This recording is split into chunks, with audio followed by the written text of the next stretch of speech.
What's up everyone? In this video, we will be doing an install on the Air Jordan 3 Racer Blue. For this install, we have a couple different products. First, we have our SP install stand, which will help us keep the shoe still while we're installing our sole protectors. We have our SP Fire Stick, which we will use to heat up our sole protectors. And we also have crease protectors, which we will put in at the very end.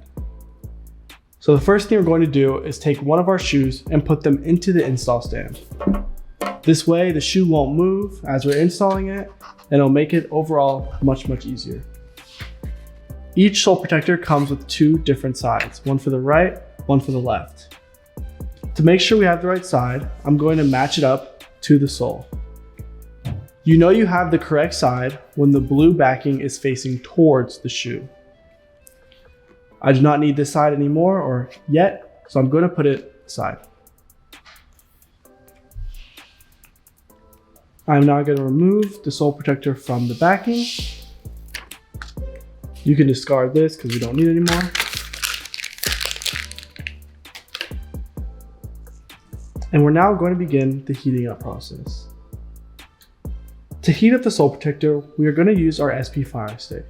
The SP Fire Stick is the absolute best item to use to heat up the sole protector because it gives just the right amount of heat to heat up the sole protector, and it is also very easy to use.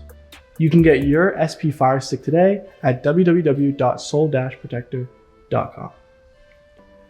When we heat up the sole protector, the main thing we are looking for is the outside edges to curl. Once the outside edges curl, we know that the sole protector is at an optimal temperature to apply to the shoe.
Now that all my edges are curling, I'm going to place the sole protector onto the shoe.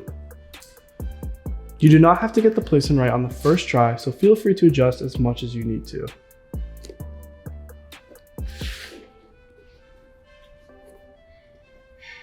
If you're unable to get it right, you can also reheat the sole protector again and just try to place it on for a second time. Here I'm going to take my time and just work the sole protector into all the different grooves of the shoe to make sure I have a tight seal with the sole of the shoe.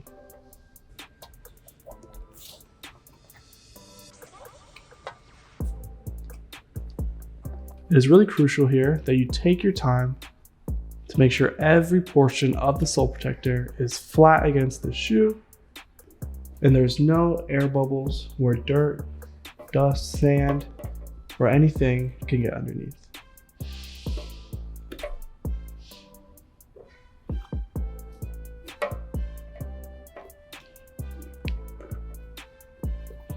I'm also going to use my SP Fire Stick to touch up some other areas and just kind of help me get the best install I possibly can get.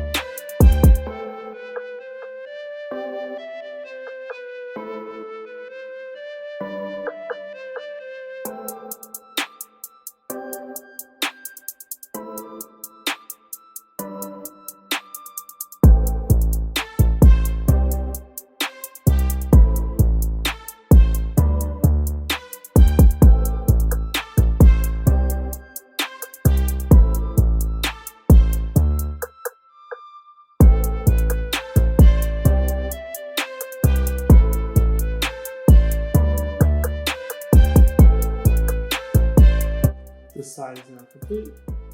I'm going to repeat the same steps for the other side.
I've now completed the second side.